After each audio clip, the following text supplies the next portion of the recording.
La parole de Dieu est un trésor inestimable. Ne laisse pas ta Bible fermée. Oh non, non. Lis-la, médite-la, nourris-toi.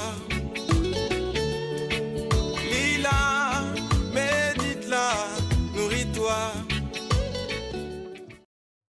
Bonjour. Mettons les choses au point. Le Seigneur n'a pas dit que tu ne manqueras de rien. Et la réalité parfois, tu le sais bien, nous le rappelle, n'est-ce pas? Mais ce que nous pouvons lire en revanche au psaume 23, que nous connaissons tous, c'est « Le Seigneur est mon berger, je ne manquerai de rien ».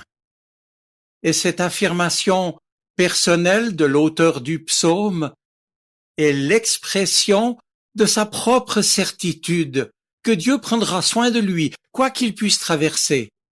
Raison pour laquelle il précise aussi que même, je cite, s'il traverse la vallée de l'ombre de la mort, du fait qu'il appartient et fait confiance au Seigneur, sa foi lui permet de dire « Je ne crains pas, car tu me défends, tu me protèges ». Il est pour lui, le Seigneur, comme le berger qui guide et accompagne ses brebis, et il peut ainsi se sentir serein et gardé en sécurité. D'ailleurs, je vous fais remarquer ici que Jésus lui-même n'a pas dit non plus que rien n'arriverait de désagréable ou d'éprouvant à ses disciples. Tout au contraire. Mais, et cela fait toute la différence, il leur a promis qu'il serait avec eux tous les jours jusqu'à la fin du monde, jusqu'au terme de l'histoire. Or, connaissant bien la réalité de nos vies humaines et de nos besoins, dans l'évangile de Matthieu au chapitre 6, Jésus a donc ainsi encouragé ses disciples à prier. Notre Père, donne-nous aujourd'hui le pain nécessaire. Autrement dit, donne-nous ce qui nous est nécessaire. En effet, on peut ainsi traduire le terme grec qui qualifie le pain qu'on demande à Dieu de nous donner au quotidien. Et puis, poursuivant, pour les encourager à placer leur confiance dans la bonté bienveillante de Dieu à qui ils appartiennent, Jésus ensuite déclare à ses disciples, en Matthieu 6, versets 25 à 34, « Voilà pourquoi je vous dis, ne vous inquiétez pas au sujet de la nourriture et de la boisson dont vous avez besoin pour vivre, ou au sujet des vêtements dont vous avez besoin pour votre corps.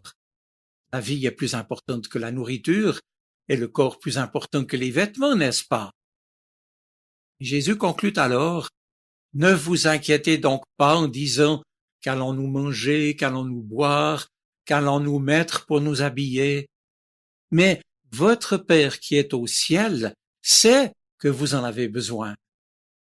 Préoccupez-vous d'abord du royaume de Dieu et de la vie juste qu'il demande, et Dieu vous accordera aussi tout le reste. Ne vous inquiétez donc pas du lendemain. Le lendemain se souciera de lui-même. À chaque jour suffit sa peine. Mes amis, au-delà de l'enseignement donné par Jésus à ses disciples, c'est bien sûr à nous aussi, chrétiens du XXIe siècle, que ces exhortations sont encore adressées. Elles nous proposent ni plus ni moins de nous centrer sur le projet de vie que Dieu nous accorde en Jésus-Christ et en conséquence de renoncer à nous faire du souci inutilement pour l'avenir. Pour aujourd'hui comme pour demain, il s'agit donc de vivre en faisant vraiment confiance à Dieu pour toute chose. Mais bien sûr, il ne s'agit pas d'être insouciant, loin de là.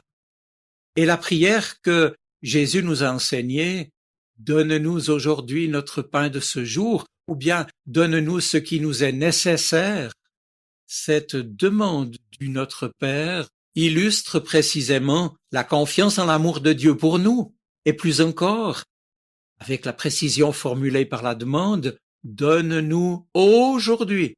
Cela implique qu'on doit recommencer à prier avec foi tous les jours, et donc qu'il ne sert de rien de se projeter avec inquiétude dans l'avenir. Non, je le répète, notre Dieu ne nous a pas promis d'obtenir de lui tout ce que nous pourrions lui demander pour notre confort et notre bien-être. Mais il nous a promis sa présence chaque jour et qu'il veillerait lui-même à nous accorder le nécessaire. Pour le reste, fort de la promesse que jamais il ne nous abandonnera et que rien ne pourra nous séparer de son amour, oui, pour le reste, alors, comme le dit Jésus, à chaque jour suffit sa peine. Et la peine, et l'adversité précisément, lui aussi l'a connu, l'apôtre Paul, qui écrit en 2 Corinthiens 4, je le cite, « Nous sommes accablés de toutes sortes de souffrances, mais non écrasés, inquiets, mais non désespérés, persécutés, mais non abandonnés, jetés à terre, mais non anéantis. Nous portons sans cesse dans notre corps la mort de Jésus, afin que sa vie se manifeste aussi dans notre corps. Bien que vivants, nous sommes sans cesse exposés à la mort à cause de Jésus, afin que sa vie se manifeste aussi dans notre corps mortel. Bel exemple de confiance en Dieu, Paul poursuit ainsi. L'Écriture déclare, j'ai cru, c'est pourquoi j'ai parlé.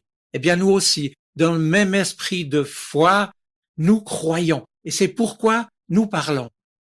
Nous savons en effet que Dieu, qui a ramené le Seigneur Jésus de la mort à la vie, nous ramènera aussi à la vie avec Jésus et nous fera paraître en sa présence.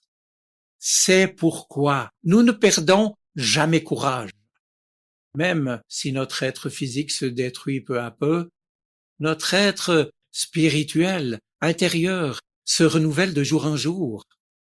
La détresse que nous éprouvons en ce moment est légère en comparaison de la gloire abondante et éternelle, tellement plus importante qu'elle nous prépare. Car nous portons notre attention non pas sur ce qui est visible, mais sur ce qui est invisible. Ce qui est visible est provisoire, mais ce qui est invisible dure toujours. Mes amis, pour aujourd'hui et pour demain, quoi que nous ayons à vivre ou à traverser, c'est sur le Seigneur Jésus, vivant et aimant, que nous pouvons compter. Lui saura nous assister et nous accorder ce qui nous sera nécessaire. Je le crois. Le crois-tu, toi aussi? Cas échéant, nous sommes alors en droit d'affirmer à notre tour. Le Seigneur est mon berger, je ne manquerai de rien. Et pour sa fidélité et sa bonté qui se renouvellent pour nous chaque matin, nous lui disons merci Seigneur. Je vous souhaite une bonne semaine. Soyez bénis. Amen. La parole de Dieu est un trésor inestimable. Ne laisse pas ta Bible fermée.